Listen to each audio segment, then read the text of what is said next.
문재인 대통령이 지금 패닉 상태에 빠진 모양입니다. 오늘도 문재인 대통령이 취임한 뒤 가장 낮은 최저 지지율이 나왔습니다. 한국갤럽이 문재인 대통령이 취임한 이후 조사한 여론조사 중에서 가장 최악의 그런 숫자가 나왔습니다. 38%입니다. 한때 80%를 넘었던 적도 있는 문재인 대통령의 지지율이 이제 갈수록 추락하는 겁니다.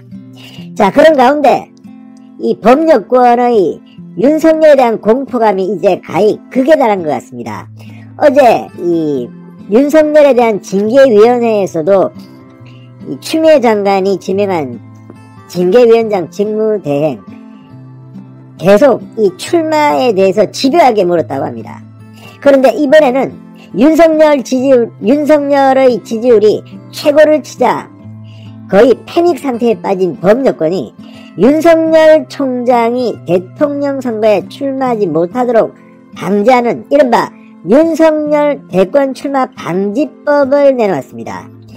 아무튼 이들은 지금 무슨 헌법이고 뭐고 다 인간의 기본권 다 필요 없고 윤석열 하나만 막으면 문재인 정권은 유지된다고 생각하는지 정말 기가 막힙니다.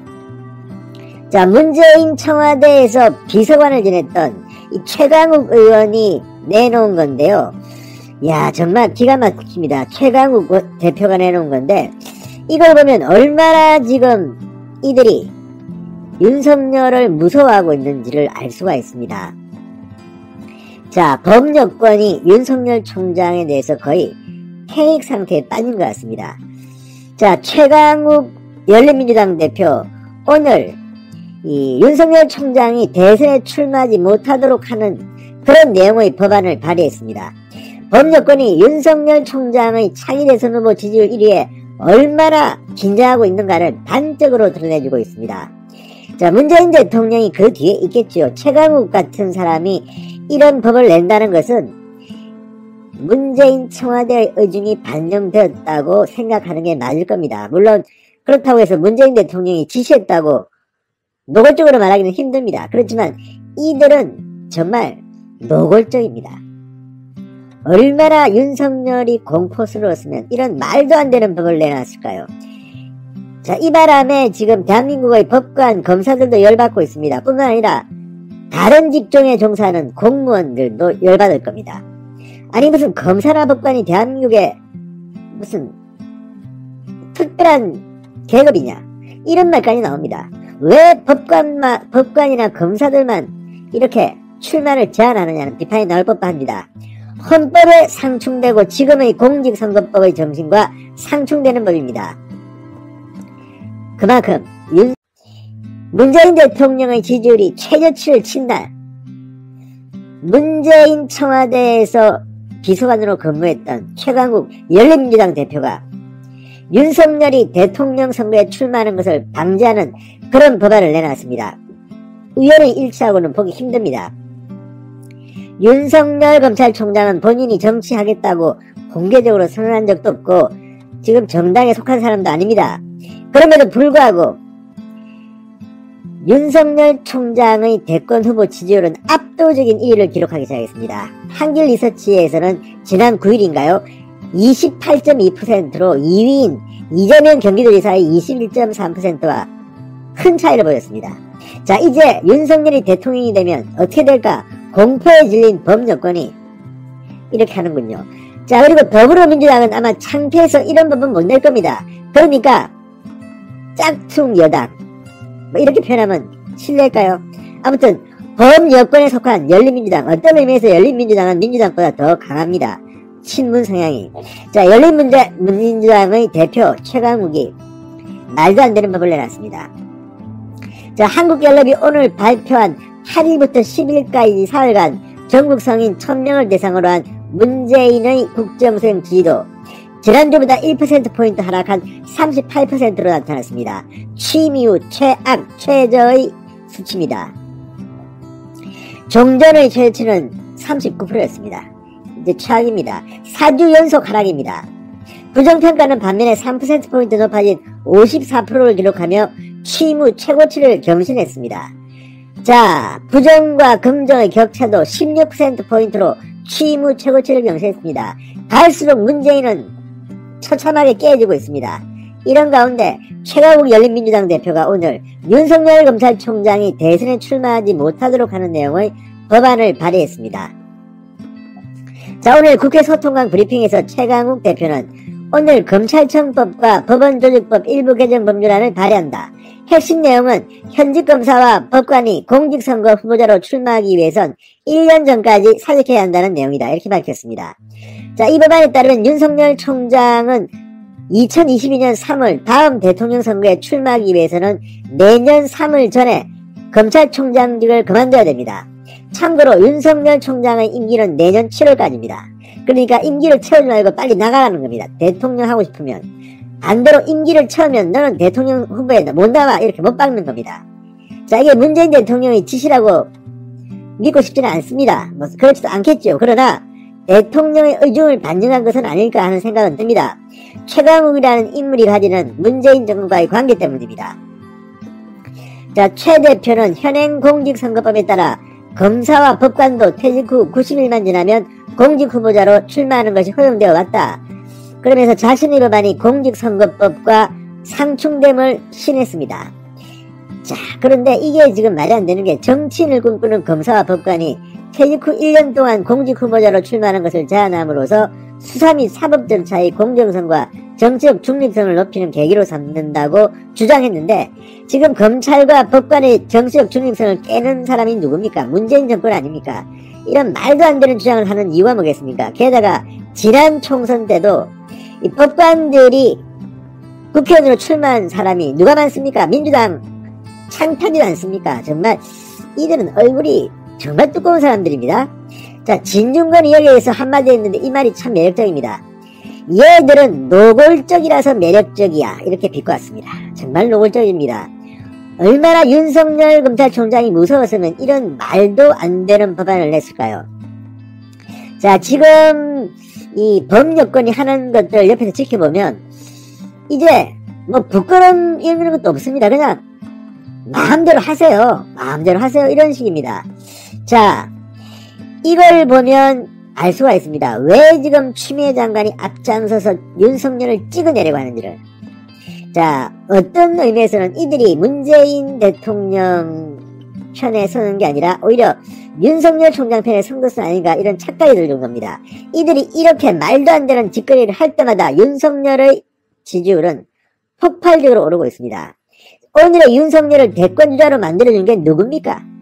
두 세력이 있습니다. 문재인 정권과 국민의힘입니다. 국민의힘이 압도적인 지지율을 갖는 야권 정치 후보를 그동안 내지 못했기 때문에 그런 것도 있고, 또 반대로 문재인 정권의 윤석열을 짓밟고 탄압하고 하면서 키워준 그런 이유도 있습니다. 자, 어쨌든 이 문재인 대통령의 지지율이 역대 최저치를 기록한 그날 법여권이 윤석열 대권 출마 방지법을 내놨습니다. 여러분은 어떻게 생각하세요? 자, 어제 윤석열 징계위원회는 결론을 내지 못했습니다. 무엇보다도 이 징계위원회가 열리는 이 절차가 불법이다, 위법이다, 이런 논란 때문에 시간을 보내야 했습니다. 추미애 장관이 징계위원장 아니면서 왜 이런 절차를 진행하느냐, 이런 윤석열 측의 항의가 있었고, 또 징계위원 5명이 나왔는데 이 중 4명을 기피 신청을 했습니다. 자, 이런 문제를 놓고 한 5시간이 소요됐습니다. 그리고 본론에 들어가서 법무부와 윤석열 총장 측 변호사 3인의 공박이 있었습니다. 그러면서 결론은 내지 못하고 끝났습니다. 9시간 30분의 마라톤 회의를 벌였지만 결국 징계 여부는 결정하지 못하고 15일로 기일을 연기했습니다. 추가 징계위원회 회의를 통해서 결정할 것으로 보입니다. 그런 가운데 이런 징계위원회 진척 상황을 구체적으로 알 수가 없는 윤석열 총장은 6시가 조금 지나서 바로 퇴근을 했습니다. 그리고 친구가 있는 상가로 갔습니다. 마스크를 썼지만 벌겋게 상기된 얼굴은 숨길 수가 없었다고 중앙일보는 스케치 기사에서 묘사했습니다. 자, 서울의 한 장례식장의 모습을 드러낸 윤석열 총장. 참모도 없이 홀로 오랜 친구인 윤모 변호사의 상가를 찾았다고 합니다. 자, 윤석열 총장과는 충암고 서울대법대 동기동참, 오랜 친구인 윤 변호사는 9일 저녁 불의의 사고로 세상을 떠났다고 합니다. 60세입니다. 윤석열 총장은 장례식장에 1시간가량 머물렀다고 합니다. 그러나 마스크 사이로 계속 연신 소주잔을 기울였다고 합니다. 주량이 좀 되는데 친구에 대한 안타까움, 그리고 현재 열리고 있는 징계위원회에 대한 어떤 생각, 이런 것들이 소주를 연신 들이키게 만든 것으로 보입니다. 자, 이 자리에는 충암고 선후배들이 많이 참석해 있었다고 합니다. 상가에서 이들은 이 추미애 장관을 비판하기도 하고 징계위원회에서 회피를 한 심재철 검찰국장을 언급하기도 했다고 합니다. 심재철 검찰국장은 과거 한 상가에서 후배 검사로부터 당신도 검사냐는 그런 비판을 받기도 했다고 합니다. 여기도 상가입니다. 윤석열 총장이 장례식장을 떠나려고 하자 그의 손을 잡고 윤석열 힘내라 이렇게 말하는 후배도 있었다고 합니다. 자, 윤석열 총장과 윤 변호사 성씨도 같군요. 40년 직이라고 합니다. 고등학교를 졸업하고 서울대법대에 함께 입학했는데 사법고시는 윤 변호사 친구가 훨씬 빨리 합격했습니다. 대학교 3학년 때 이미 합격을 해서 군법무관을 거쳐 판사가 됐다고 합니다. 반면 윤석열 총장은 아시다시피 구수 끝에 좀 늦게 사법고시를 해소했습니다. 그리고 검사의 길을 걸었습니다. 윤 변호사와 같은 로펌에 근무하는 한 변호사는 천재라 불렸던 선배였다. 안타까운 사고로 목숨을 잃었다고 말했다고 합니다. 그만큼 윤 총장의 마음도 아팠을 겁니다. 40년 지기의 갑작스런 죽음, 그리고 같은 시간 열리고 있는 징계위원회, 헌정사상 초유의 현직 검찰총장에 대한 징계위원회가 열리는 그 시간에 윤석열은 친구의 상가에서 소주를 마시고 있었던 겁니다. 자, 두 사람과 함께 대학을 다닌 한 고등법원 부장판사는 이렇게 말했다고 합니다. 두 사람이 알고 지낸 세월만 40년이 넘는다. 성격이 좀 달랐다. 서로 다투기도 하고 그랬다. 하지만 진심으로 서로를 아껴주는 사이였다. 윤석열 총장은 이날 상가에서 만난 기자들에게 징계에 대한 심정을 묻자 아무 말도 하지 않고 장례식장을 떠났다고 합니다. 그러나 지금 검사 사회는 상당히 혼란스러워 보입니다. 윤석열 총장의 징계 절차를 보면서 후배 검사들은 추미애 장관이 결국은 윤석열을 쫓아내겠지, 이런 체념어린 발언을 하고 있다고 합니다.